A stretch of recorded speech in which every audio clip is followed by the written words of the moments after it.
La pause tendance dont vous avez besoin pour cet été, c'est celle-ci.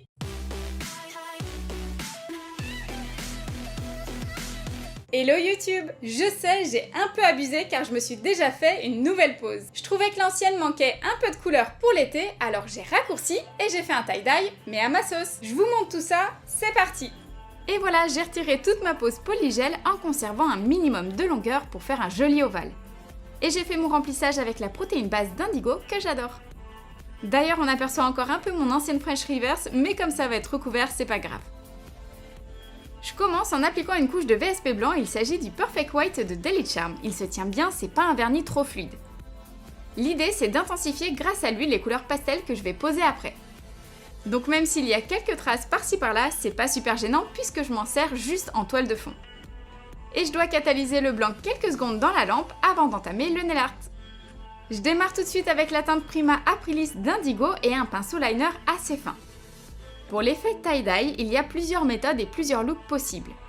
J'ai choisi d'essayer différents designs, j'aurais trop peur de me lasser sinon. Comme avec la première couleur, je dessine une bande approximative avec le Color Gel Brush On d'Ongle 24 en teinte Sky Blue.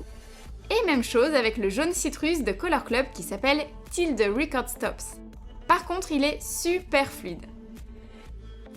J'alterne avec le violet influenceur d'Indigo et ensuite un joli verre d'eau Beauty Luxe.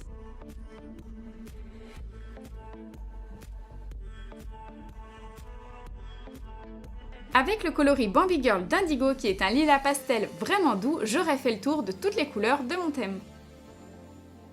Pour continuer dans ma lancée, je reprends les couleurs du début une par une. Je donne un petit effet de superposition en épaississant certaines lignes plus que d'autres. Par contre, faut pas trop traîner si vous travaillez comme moi avec des semis parce qu'au bout d'un moment ça commence à couler et se mélanger. Donc c'est pour ça que je ne les colle pas au max.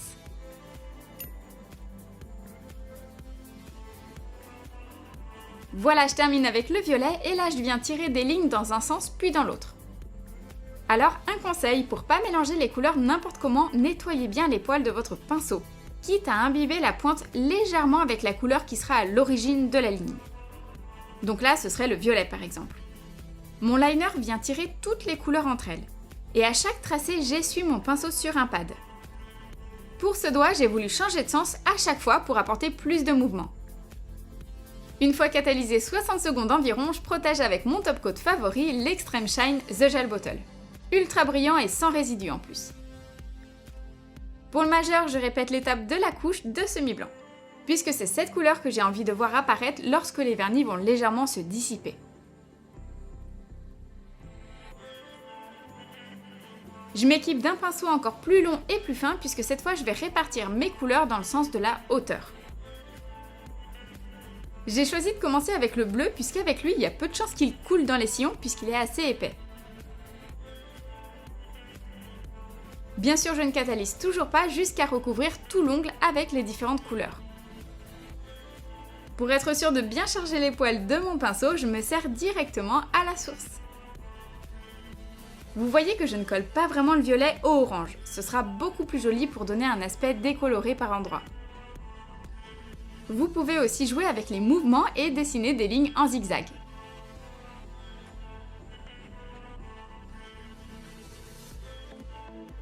Une fois arrivé à la dernière couleur, je repasse juste une dernière fois sur mon verre puisqu'il a tendance à bouger. J'estompe bien tous les pigments sur mon pinceau et je tire des traits droits sans écraser les poils jusqu'à l'autre extrémité. Une fois que j'ai fait tous mes tracés et catalysé, je recouvre de ma finition brillante. Mais je suis sûre qu'en mat ce serait aussi très joli.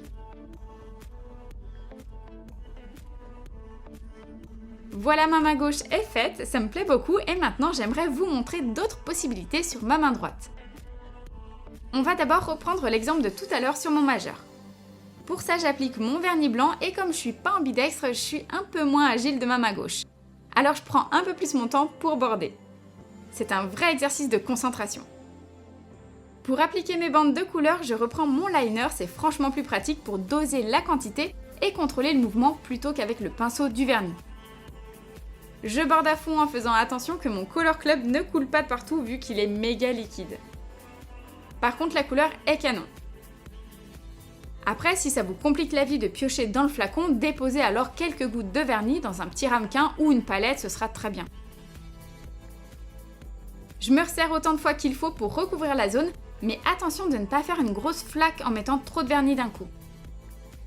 Et pour y voir bien clair, j'hésite pas à tourner ma main un coup à plat, un coup de face pour pouvoir atteindre tous les recoins avec mon grand pinceau. Avec l'orange, c'est pareil, et même si mes lignes ne sont pas parfaites, c'est pas le but. Et de toute façon, c'est beaucoup plus sympa de donner du mouvement. D'ailleurs, au fur et à mesure, je vais pencher de plus en plus l'orientation de mes bandes de couleurs, pour que ce soit un peu plus de biais. Parce que je pense que trop droit, ça ferait super strict et ça n'irait pas trop avec le style de la pose. Par contre, il faut vraiment bien border les couleurs, c'est le seul truc, sinon ça va pas faire très net si j'oublie d'en mettre sur les bords. Avec le violet, je vais bien insister sur la quantité car ce qui est joli dans l'effet tie-dye, c'est d'alterner des couleurs opposées. Ce sera beaucoup plus joli si le violet se mêle au vert clair. En fait, ça ressortira plus et c'est à ça qu'il faut penser lorsqu'on choisit ces couleurs, il faut des teintes dominantes. Voilà, maintenant je réessuie mon pinceau pour déposer rapidement la dernière couleur avant que tout commence à couler. Car sur soi on est toujours un peu plus lent que sur un modèle. J'étire la couleur à partir du milieu de mon ongle, cette fois plusieurs fois de bas en haut et dans l'autre sens jusqu'à la pointe. J'aime bien, ça donne un effet de perspective un peu différent.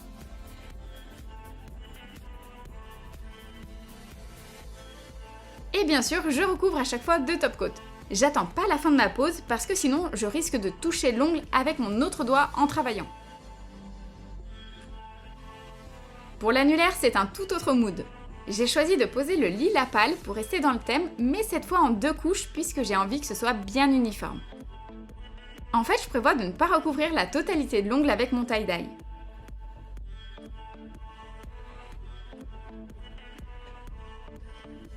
Pour pouvoir border correctement, je tire légèrement sur mes paronicums. Les miens ont tendance à remonter et encercler mon ongle. Donc c'est parti, je dépose une très grosse goutte de Sky Blue à peu près à la moitié de mon ongle et je vais créer une vaguelette en tirant la matière de chaque côté. J'ai assez de color gel, j'ai plus qu'à créer une jolie délimitation. Puisque pour ce motif, je veux des couleurs généreuses, qu'on les remarque bien et un dessin assez précis. Bien sûr, je ne catalyse surtout pas, mais cette fois avec mon vernis violet, je fais l'effort de me rapprocher un peu plus pour que la couleur suive le mouvement de la première. Je continue en chargeant bien avec le vert puisqu'on a remarqué que les couleurs pigmentées et foncées qu'on étire dans du clair, ça marche super bien.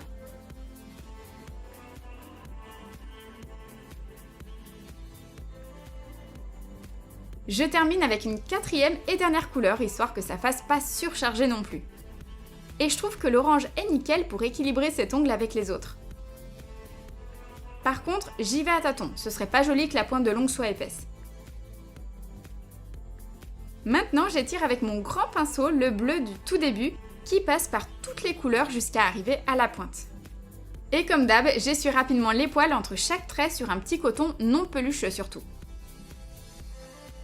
Cet ongle est prêt, j'ai bien catalysé, je peux alors recouvrir de top coat. Pour le pouce, j'ai envie de faire à peu près le même design, finalement c'est plus original. Tiens, vous me direz en commentaire quelle est votre main préférée, je suis curieuse de savoir. Donc pour mon petit dernier, j'applique en 2 couches fines mais opaques le Prima Aprilis. N'hésitez pas entre guillemets à essorer le pinceau contre le goulot, surtout si vous aussi vous travaillez sur votre mauvaise main. Mieux vaut se resservir comme pour le gel. Pour ma deuxième couche, je fais de longs gestes avec mon pinceau assez couché pour bien étirer tout le vernis et éviter qu'il y ait des épaisseurs. Et si vraiment c'est trop compliqué de me contorsionner, je peaufine les bords avec un pinceau de précision. Quand j'hésite sur le choix des couleurs, je regarde toujours par rapport aux autres déjà faits. En tout cas, ça va m'aider à démarrer et voir quelles couleurs sont plus sympas quand je les associe l'une à côté de l'autre en tie-dye. Du coup, cette fois, j'ai choisi de démarrer avec la plus claire. Je dessine comme un dôme pour pouvoir étirer encore plus les vernis entre eux. Et comme c'est le dernier doigt, je vais en profiter pour toutes les rassembler. Donc, ça va faire de la couleur. Et j'enchaîne les alternances de vernis et de temps en temps j'en choisis un que je mets avec plus de volume par rapport aux autres. Juste pour pas que ça fasse trop linéaire. Voilà, on y est, c'est bien fourni, je n'ai plus qu'à poser mon pinceau et glisser vers la pointe de mon ongle pour créer le motif et dessiner des traits. Si vous voulez que ça fasse du détail, serrez plein de lignes les unes aux autres. Si au contraire vous voulez que ça fasse plus espacé, faites comme pour le majeur de ma main gauche, sans coller vos traits.